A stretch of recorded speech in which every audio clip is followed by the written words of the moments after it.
Welcome back for another video. What are the best FPL managers doing this week? Will there be a double game week and a blank game week coming up soon? Let's get into it all. So the football chatter has moved further up the ranks. He's 7 points clear in the Experts League now, with an overall rank of 16k after scoring 61 points last game week. It was a lower scoring game week in the league. The average expert score was just 45 points. The overall average was 46, so the experts were beaten for once. Well done if you managed to beat their average score. This week, 15% are planning to roll, 44% making one transfer, 24% making two. Lots of transfers this week, 13% are making 3 moves, and 2 are making 4 or more transfers. There was just one -4 hit last week in total. This week there's 6 being taken. There's also a few wildcards active. We'll have a look at what the best team is if you were setting up for Game Week 10 onwards shortly. So which players are they buying and selling? The number one transfer this week, you probably guessed it, is Mateta. A crazy high 60% are buying him, which means it's João Pedro who's the most sold, 51% dropping him. So in a nutshell, with 10% selling Gyökeres, some are selling the Arsenal forward for Mateta and some are selling João Pedro, but basically all of them are shifting towards Mateta. I've made a table here consisting of the popular forwards, so it's Haaland, Mateta, Thiago, Gyökeres, Voltemada and João Pedro. In a nutshell, Haaland and Mateta are basically in a league of their own as the top two in terms of underlying data. Mateta's got double the expected goal involvement of the nearest forward, Thiago. 18 big chances for Haaland, 15 for Mateta. Mateta's taken 29 shots, 23 of those in the box. Make no mistake though, like Thiago in number 3 is really impressive. He's been great for 6.2 million and he's by far the cheapest on the list.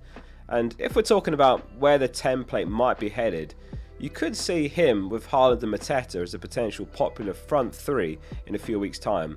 Like from Game Week 12, Brentford have got Brighton, Burnley, Arsenal, Spurs, Leeds, Wolves and Bournemouth. So really it's only Arsenal in there that you'd consider benching him. So what happened in the League Cup midweek fixtures? A quick summary here of what you need to know. So Arsenal rotated the team fully besides Eze basically. Saka came on second half and scored. Brighton's rotation was kind of mixed. There were some first teamers that started. Minte didn't. Liverpool completely rotated, a lot of youngsters starting. Palace unsurprisingly basically went full strength barring a few players. Mateta was benched, he came on at half time. Nketiah, by the way, reportedly has picked up a hamstring injury and he could be out for a while, so Mateta's minutes looking even better. Palace knocked Liverpool out as well thanks to a Saab brace in that match. Man City rotated quite a lot. Haaland wasn't even named in the squad.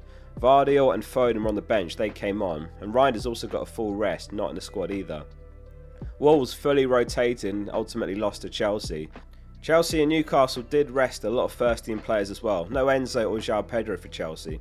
Spurs went full strength almost, but were knocked out by Newcastle ultimately. So it is Sarr who's the second top transfer with 17% buying, and then it's Timber, Gabriel, Munoz and Mbeumo. Since the start of last season, no defender's got more goal contributions than Munoz. No one's got more shots taken, no one's created more chances from open play, no one's taken more touches in the opposition box, or more possessions won in the final third. Richards wasn't in Palace's midweek squad, so keep an eye on what Glasner says in his Friday press conference if you've got him or if you're thinking of buying him. It didn't sound like a serious one at least. Reiner's ownership continues to fall with another 16% selling him. Porro dropped by 10% as well despite the double digit return last game week, 5% getting rid of Tarkowski and Stack as well. So what's this double game week all about? Well, Crystal Palace have reached the League Cup quarter-finals now after beating Liverpool, and that clashes with their Europa Conference League fixture, so something's got to give. They can't play 2 games in one day, or a couple of days apart. So that creates blanks for Arsenal and Palace in Game Week 17, who are scheduled to face Everton and Leeds respectively. Palace versus Leeds would be extremely unlikely to be rescheduled in the first half of the season, so that would be a double later on. However, Everton versus Arsenal could be brought forward to the midweek in Game Week 16, creating a double Game Week 16. In a nutshell, Arsenal's double would be Wolves home, Everton away. Wolves home, Everton away for Arsenal, that would be unbelievable. Everton's would be tough, it would be Chelsea away and Arsenal home. And Dye might have left for AFCON by then as well, I should mention. This may or may not happen, but it is worth mentioning to keep at the back of your head, especially if you've got your triple captain and or free hit, because that could be a very effective time to utilise the chips there. But anyway, when will we actually know? Well, we should know by the Game Week 11 deadline if it happens. So look at chips then. 3 experts, or 2% that is, have got their wildcard active, and 1 has got their bench boost active. The free hit's still unused by 82%, and they're definitely going to be following that possible double with interest now. 48% still got the triple captain as well. Aaron Morley is one of the experts with his wildcard active, and he's going for a 3rd top 10k over the last 6 years. He's already 140k overall as well, so a very strong position to wildcard in. The team is Raya, a back 4 of Gabriel, Timber, Munoz and Mukiele, so triple Arsenal defence, and then he's gone Mbumo, Semenyo and Minte in midfield, and he's gone Haaland, Mateta and Voltemada up front, and the bench is Dubravka, Enzo, King and Senesi. It's very team dependent when to wildcard. I wasn't planning on wildcarding this week, and my team has done well up to this point, but I'm suddenly looking at my team and it's behind the meta. It's quite a few transfers away from where I want it to be. There's no point saving the wildcard until Game Week 13 or some other predetermined day. It's best to take action now. Wildcarding has also allowed me to move early and take advantage of some price drops and price rises without worrying about midweek games. I've gone for triple Arsenal defence. I think double's a minimum at this point. I don't need to say how good Arsenal defence is, 3 goals conceded in 9 games. And if everyone's got double, then that means triple will be the only way to really take advantage. Triple defence does mean locking myself out of Saka, so it's a risk, but that seems to be where the points are right now. There's other good options in attack, and Saka just doesn't feel essential this season. Arsenal's goals have been spread around and he may or may not be on pens. Also in defence, Munoz, the top defender for expected assists, and Senesi, the top defender for defcons. Bournemouth have a great run of games if you can look past the City away fixture, and Senesi can sit on the bench for this week for Mukiele. Sunderland have been great so far. Mukiele's a steal for 4.1 mil. He's a defcon machine. The plan is to rotate, with the potential to switch between a back 3 and a back 4 depending on fixtures. You could also have a Newcastle defender, but I don't love their fixtures from a defensive standpoint. In midfield, Semenyo's a lock, despite last week's blank. He's been one of the only consistently performing assets this season, and he's talismanic for Bournemouth. Mbumo is in great form, and United have remembered how to play football, so he's in. He's one of the top midfielders for expected goal involvements. Enzo's also looked good, and Chelsea still have some good fixtures. He'll be on the bench this week though. Minte starts home to Leeds.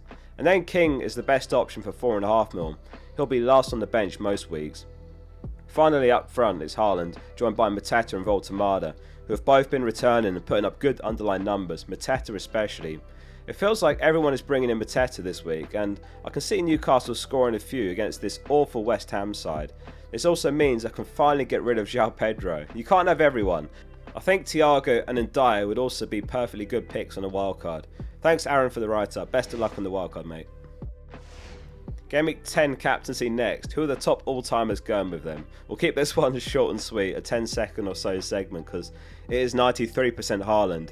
If there is any fixture to risk going against Haaland this week, it's got to be Arsenal against Burnley. 3% going Gabriel, 2% Saka, 1% Timber and Gyökeres. So moving on to the top all-time managers team next. If this has been a helpful video, don't forget to like and subscribe so you don't miss these every week to help you do well. The team is Raya, and then it's Anderson, Gabriel and Richards, Semenyo and Ndiaye, Bruno, Sarr, Gyökeres, Mateta and Haaland. Lots of changes this week. Stack has left the team for Sarr, João Pedro has left the team for Mateta, and Tarkowski's dropped out for Richards. The bench is Dubravka, Reinders, Rodon and Senesi. If one or Anderson or Richards miss out, then it's Rodon auto sub. Saka is higher owned than Bruno, it is worth me pointing that out, but I have to keep the team on triple Arsenal max and within budget. João Pedro plummets to 29% owned. It's going to be peak FPL if he finally does something this game week after 5 blanks on the bounce. Mateta rockets up as their 6th most owned player with 73% ownership. It's worth reiterating that the experts' ownership is in its own bubble. Overall, Mateta is only about 16% owned, so that's a massive difference. But yeah, every week, those big differences from overall ownership to experts' ownership are the big opportunities. Like buying Mateta this week or next could be the next big opportunity. Likewise Sarr, 36% difference there. Saka's got a 44% difference. Although it's probably more by luck than judgment, last game week Rodon with a 37% difference as well did really well. So let's finish up with the top all-time managers' thoughts and tips. Here's what they wanted to say to you for Game Week 10.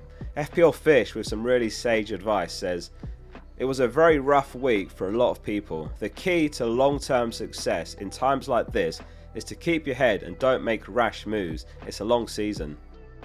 Alex Sullivan says, "I can't believe I'm selling Virgil before Liverpool's incredible run of fixtures, but A, Alderete may just be a better asset straight up, and B, it allowed me to take out the garbage, Reinders and Gyökeres, to bring in Mateta and Bruno."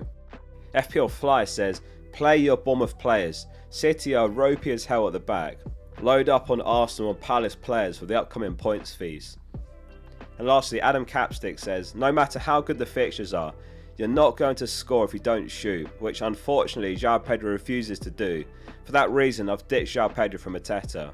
I do have some slight doubts about going in on a Palace triple up, given their gruelling schedule and thin squad, but ultimately Mateta is a talismanic forward on penalties with a decent fixture run coming up." Thanks for watching. We'll hear from the #1 all-time manager next, Tom Dollymore, with his team selection on Friday morning and his transfer plans. See you soon for the next one.